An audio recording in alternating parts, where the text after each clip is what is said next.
You're watching KATU News on Digital. Good morning, happy Wednesday and June 5th. I am your host today, Sarah Bagby, covering for Noelle Ford, and it's a beautiful day out there. We're going to talk about some awesome activities, part of the Rose Festival. But first, let's talk about a little bit of news that's happened. We've covered this before, but now we have some updates on it. A man in Tacoma, Washington, that is, was making fake 911 calls across the U.S. and through Canada, and he is now sentenced to 3 years in prison. Now, this 20-year-old Ashton Garcia pled guilty to federal charges of extortion threats. He admitted using online phone services to call in fake emergencies while live streaming the calls online. Investigators say Garcia targeted dozens of people in at least 13 states and Canada. And in one case in Shaker Heights, Ohio, Garcia reported a father was holding a family hostage with a grenade, triggering a large police response. The commander of the police department there in Ohio flew all the way across the country to attend Garcia's sentencing. We're not really sure still why he targeted our community. With these incidents, you can't just have it a slap on the wrist. It was a hoax. Yeah, that's funny. Now, Garcia was eventually arrested after multiple anonymous tips to the FBI about Garcia's online activity on Discord.com. This is where he was broadcasting the swatting calls. Now, before handing out the sentence, the judge called Garcia's swatting cruel and uncivilized and said there needs to be a clear message throughout the country that it needs to be stopped. And in lighter news today, it all happened this morning in Portland, and we now have a new superintendent for the Portland Public Schools. This is a big deal. We've been covering this for months and months and months, and finally it has happened to where we have Kimberly Armstrong now, who's going to be our new superintendent. Now, what we do know about her is she was voted just this morning. Dr. Kimberly Armstrong was the deputy superintendent at Evergreen Public Schools in Vancouver, and then before that she worked for the PPS as chief academic officer.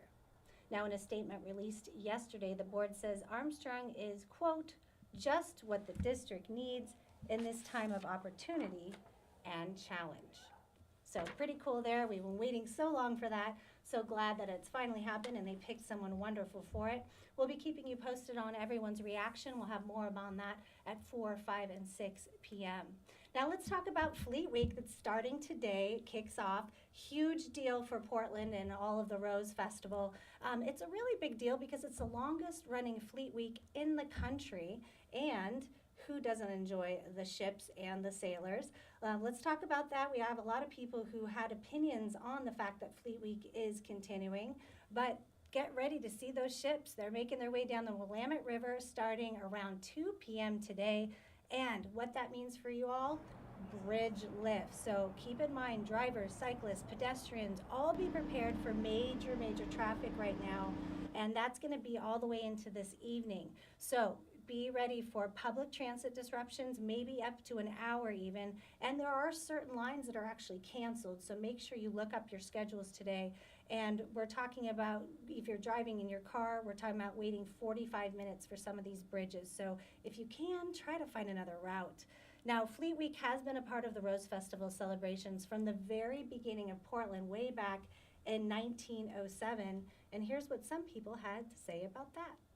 Just a great tradition, and it's great to see that it has survived. The last few years have been very challenging, so it's wonderful that they've been able to survive. And it's a lot of hard work. I mean, we know that. A lot of hard work that goes into it.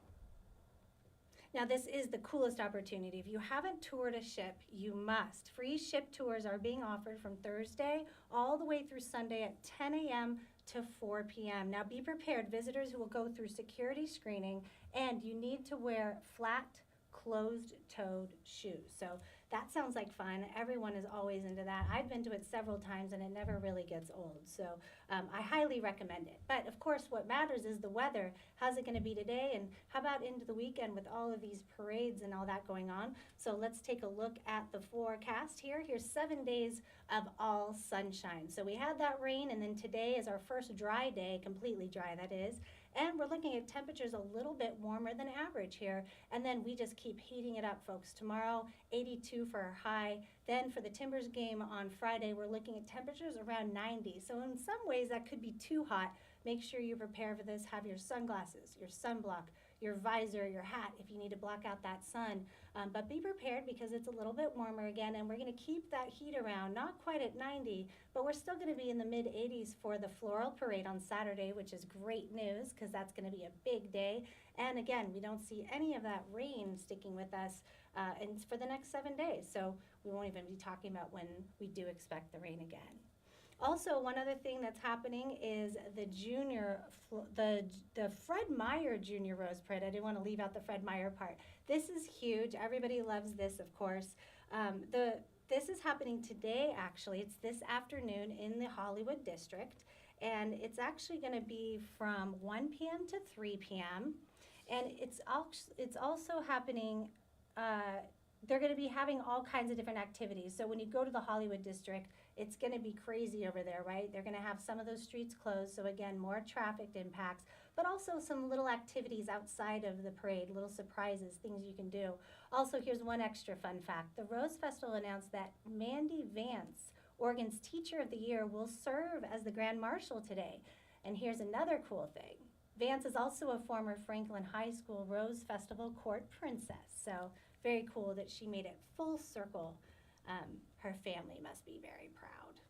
All right, let's talk about the big parade coming up this weekend. I don't have any graphics to show you. I just want to warn you that, it's only Wednesday, but if you are planning to go to the Rose Festival Parade, the big grand event on Saturday, there are some little tricks you're going to want to know. So it's on June 8th at 10 a.m. to noon. And you can stay inside. If you don't want to be out in the sun, you can pay $15 to have tickets and watch from indoors at the Veterans Memorial Coliseum. Now that is the starting point, so you can kind of see all the floats as they're getting ready to go out the door. And then another extra little secret that only those of you who are watching today will know is they've just added Lloyd Boulevard into the parade route. That's never been done before. So if you're looking for a little spot that people don't know about, you could get a prime seat if you just go at Lloyd Boulevard between MLK and Multnomah. So, little trick for you. Otherwise, it's looking like a great day out there. Please go enjoy it, and we'll see you tomorrow here at 11 a.m. This has been a KATU News Digicast. KATU News is on your side.